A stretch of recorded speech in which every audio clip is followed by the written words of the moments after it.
Hindi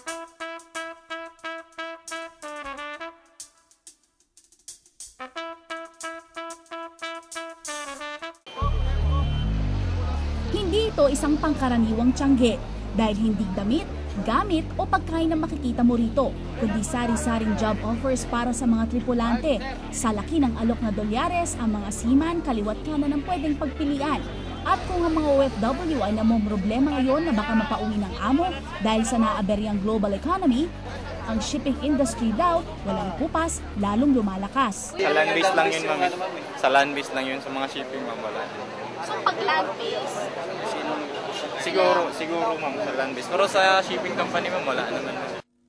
Tinatayang 8 milyong Pilipino ang nagtatrabaho ngayon sa ibang bansa.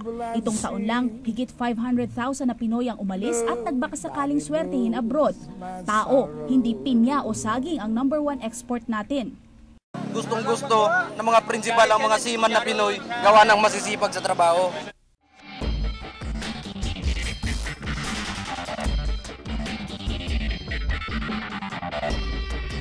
Mas lamang na ang mga Pinay sa mga nag-a-abroad.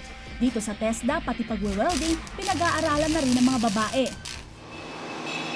Isa lang ang welding sa non-traditional courses na ino-offer dito sa TESDA. 90% ng mga trainees dito, mga babae.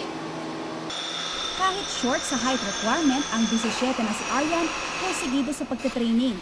Di baling mas mabigat pa sa kanya ang mga bakal at aparato, basta desidido siyang makapag-Canada. Yun po kasi yung karamihan na mga halos babae ang kinukuha nila. Tsaka gusto kong ipakita sa kanila na ang mga Pilipinong welder ay nakakaangat. At tsaka maganda yung gawa nila. Sabi ng trainer na si Nestor, meron na siyang naging estudyante na sinuwerte, babae din, underwater welder na ngayon sa Australia. They think that this is a captured market for them. Na ang kailangan women go to work, go overtime, and then diretso sa dormitoryo, trabaho ulit. Meanwhile, mga kalalakihan, especially mga welders, bihira sa welder ang konti ambisyo. Sa Women's Center ng TESDA, naabutan din namin ang training ng mahigit 100 ng household service workers, DH sa madaling salita. Mas matindi pa nga raw ang training na pinagdadaanan ng mga ito kumpara sa Supermaids na dating programa ni President Arroyo. Ito hindi lang to para sa mga mag-a-abroad o may mga planong mag-abroad. Actually, yung training namin could also help an ordinary housewife kung paano nila maging systematic yung kanilang pagtatrabaho. All around ang mga Ubermaids na ito. Cooking, cleaning, first aid, pati na rin computer skills itinuturo sa kanila. Kaya naman mas super pa sa super yaya may tuturing itong si Gemma. Telephone operator sa gabi, pero mas dream niyang makaipon ng dolyares kaya siya nag-aaral sa TESDA. Kung lilipat ako ng ibang work, mahihirapan ako mag-apply dito. Parang nagkakaroon tayo ng discrimination do sa age bracket ng mga tao.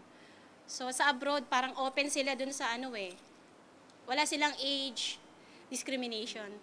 Mula kay Gemma, meet Rudy, aspiring household worker. Isa siyang matansero. Pero habang naghihintay daw ng job opportunity bilang butcher sa Canada, nag-aaral muna siyang mag-DH.